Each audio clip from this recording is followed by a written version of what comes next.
10 మంది పనిచేసే చోట ఇద్దరే చేస్తున్నారు. ఏది ఈ ఆర్టిఫిషియల్ ఇంటెలిజెన్స్ వల్ల. దీనివల్ల మరి ఐటీ కంపెనీ పెద్ద దెబ్బ కదా.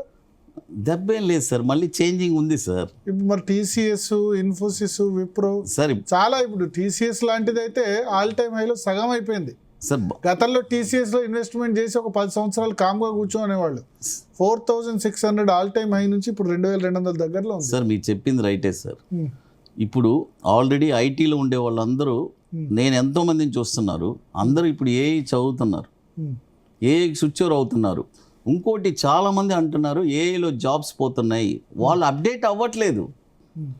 కానీ 100 మంది చేసే పని 10 మంది చేసినప్పుడు మరి అంతమందిని పెట్టుకుని వీళ్ళు లక్షలాది మంది ఎంప్లాయీస్ పెట్టుకుని ఏం చేస్తారు? 100 మంది చేసే పని 10 మంది అని కాదు, అది ఒక రూల్ ఒకటి ఉంది. బట్ ఆ 100 మంది చేసే పని కూడా 100 మంది చేసే ఏఐ వాళ్ళు కావాలి. ఓకే. సో ఐటీ కంపెనీస్ ఇప్పుడు ఏదైతే బాగా విపరీతంగా 50% చీప్గా దొరుకుతున్నాయి వాల్యుయేషన్స్, డెఫినెట్గా ఇట్స్ కొనొచ్చా? 100% కొనొచ్చు ఐటీ కంపెనీస్. 100%. ఐటీ స్టాక్స్ మళ్ళా ఎందుకు ఎట్లా ఎమర్జ్ అవుతాయి అంటున్నారు సార్? ఖచ్చితంగా ఉండేది కంపెనీస్ ఒక 10 కంపెనీలే సార్. ఇది సాఫ్ట్వేర్ కంపెనీసు, టీసీఎస్, ఇన్ఫోసిస్, హెచ్సిఎల్ టెక్, కోఫోర్జు, ఇలాంటి ఐటీ కంపెనీలు, విప్రో, ఎల్టీ, ఇలాంటి ఓ 10 కంపెనీలు ఉన్నాయి. ఈ 10 కంపెనీలే కంపల్సరీ వాళ్ళు ఐటీ స్విచ్ ఓవర్ అవ్వాలి. ఆర్టిఫిషియల్ ఇంటెలిజెన్స్ కానీ ఏదైనా సరే. ఇక కొత్త కంపెనీ, స్టార్టప్ కంపెనీస్ అని ఎన్నో ఉన్నాయి. బట్ వీళ్ళు డెఫినెట్గా ఆల్రెడీ కొన్ని వేల కోట్లు ఐటీ ఆర్టిఫిషియల్ ఇంటెలిజెన్స్లో ఇన్వెస్ట్ చేసి ఉన్నారు. ఓకే. కాబట్టి కంపల్సరీ దీనికి నెక్స్ట్, నాకు బాగా తెలిసిన అతను, ఒక ఐటీలో ఉండే అతన్ని నేను అంటే బాగా ఎక్స్పీరియన్స్ పర్సన్, అతను చెప్పిన మాట ఒకే ఏంటంటే, సార్ నెక్స్ట్ 30 years ఆర్టిఫిషియల్ ఇంటెలిజెన్సే డ్రైవ్ చేయబోతుంది ఐటీ ఇండస్ట్రీస్ని. ఇప్పుడు జస్ట్ మన వాళ్ళు వెనుకబడ్డారు. సౌత్ కొరియా, తైవాను ఇవన్నీ ముందంజలో ఉన్నాయి. కొరియా సార్ మనం అంటే చూడండి, అట్లా అనుకుంటే ఈ రివల్యూషన్లో చైనా వచ్చి 2050లో ఉంది. టెక్నాలజీలు చూస్తే వెనకబడ్డారని అనే క్వశ్చన్ మనం అనకూడదు. మంది ఎమర్జింగ్ మార్కెట్, ఓకే, మంది ఎప్పుడు డెవలప్ అవుతూనే ఉంటుంది. బట్ వాళ్ళంత గ్రోత్ మనకు ఉండదు. TCS sir, TCS exact level వచ్చి ఫస్ట్ లెవెల్ ఆల్రెడీ బై చేసేసారు. 2468 ఆల్రెడీ లెవెల్ చేశారు. అక్కడి నుంచి ఇప్పుడు తగ్గి ఉంది. నెక్స్ట్ లెవెల్ వచ్చి 1870. ఓకే. నెక్స్ట్ లెవెల్ వచ్చి 1044. అక్కడ దాకా వస్తుందా? అవకాశం ఉంది సార్ ఒక పాయింట్ ఆఫ్ టైంలో. సార్ ఇప్పుడు ఆల్రెడీ సగం అయిపోయింది, ఇంకా సగంలో సగం అయిపోయింది సార్. టీసీఎస్ 3,000 ఉన్నప్పుడే నేను 2,400 వస్తుందని చెప్పాను కదా. అప్పుడు అడిగారు మీరు అక్కడ దాకా వస్తుందా సార్ అని. మరి 2,100 వచ్చింది కదా సార్. ఇది రాదు అనేది లేదు సార్. ఈ లెవెల్స్, ఇది ఇట్స్ వెరీ ఇంపార్టెంట్. సో ఇప్పుడు 1870 దగ్గర మళ్ళీ కొనాలి. 18 కంపల్సరీ కొనాలి, వేరే లెవెల్స్లో కొనకూడదు. ఎందుకంటున్నానంటే మీరు చూడండి, 2468 ఒక లెవెల్, 1870 ఒక లెవెల్, 1044 ఒక లెవెల్. అన్నీ యావరేజ్ చేసినా కూడా మన ప్రైస్ వచ్చి 1500 ఉంటుంది. ఓకే. పెద్దగా నష్టపోవడానికి ఏం పెద్దగా ఉండదు. ఓకే. అదేలాగా ఇన్ఫోసిస్, ఎస్ ఇన్ఫోసిస్ కూడా చెప్తాను. ఇన్ఫోసిస్ వచ్చి 1250, 883, 481.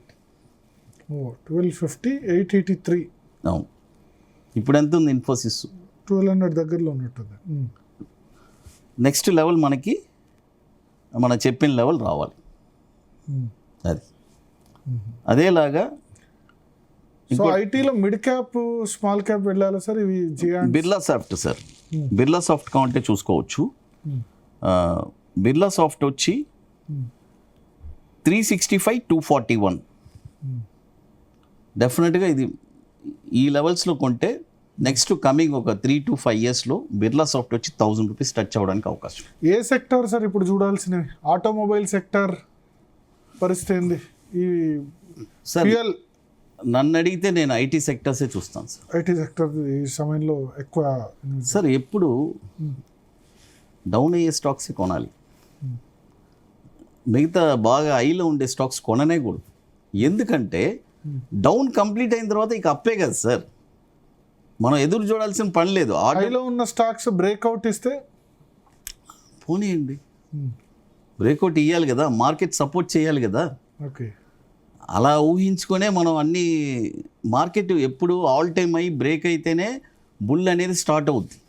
ఇప్పుడు లేదు, ఇప్పుడు ఆ పరిస్థితి లేదు. ఇప్పుడు నెక్స్ట్ చూడండి, ఇప్పుడు ఈరోజు జూన్ 10వ తారీఖు, జూన్, జూలై, ఆగస్ట్, సెప్టెంబర్ 25 దాకా ఎవ్రీ రైజు షార్టే ఓకే నిఫ్టీ. ఓన్లీ ఈ ఇయర్ అక్టోబర్ మంత్ మాత్రమే ఒక బ్రీత్ ఉంది. అంటే ఈ 3 నెలలు నిఫ్టీ పడిపోవడమే. Damn sure.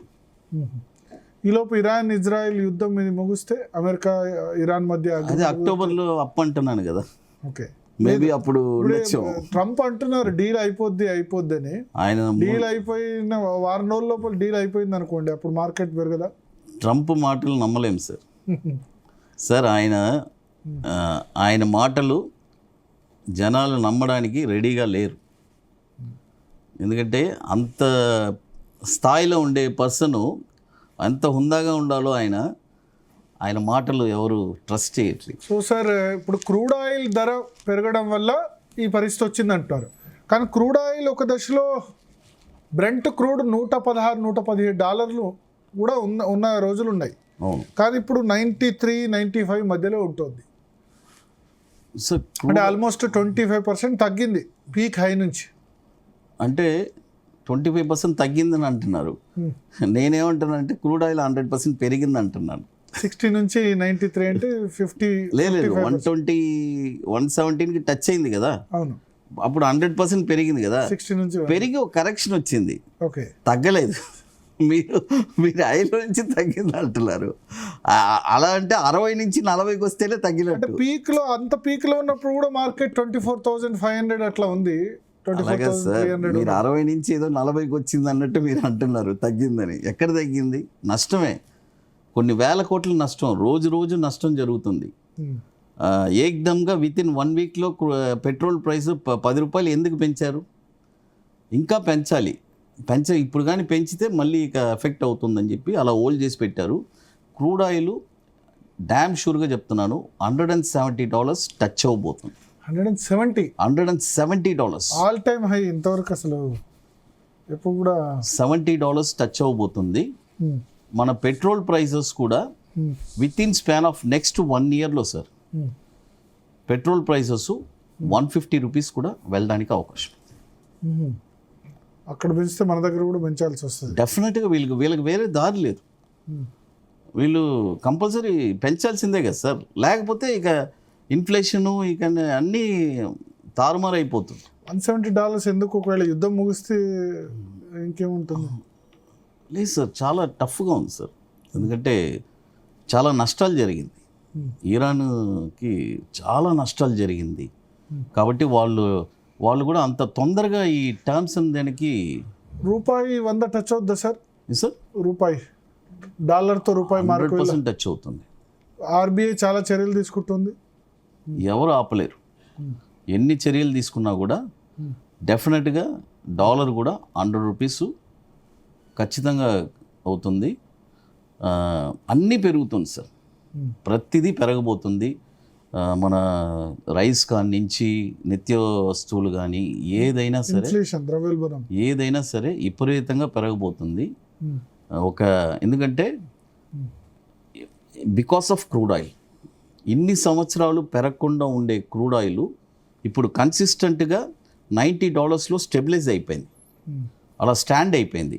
అలా $90లో స్టెబిలైజ్ అయిపోతే చాలా ప్రమాదం. ఎందుకంటే ఇక్కడ నుంచి మళ్ళీ ఆల్ టైమ్ అయి పైకి వెళ్తూనే ఉంటుంది. ఏదో ఒక పాయింట్ ఆఫ్ టైంలోనే ఒక $100కి మళ్ళీ స్టెబిలైజ్ అవ్వడానికి అవకాశం ఉంది. అది అంటే ముందుంది మంచి కాలం కాదు, నెక్స్ట్ 6 months లేదు సార్.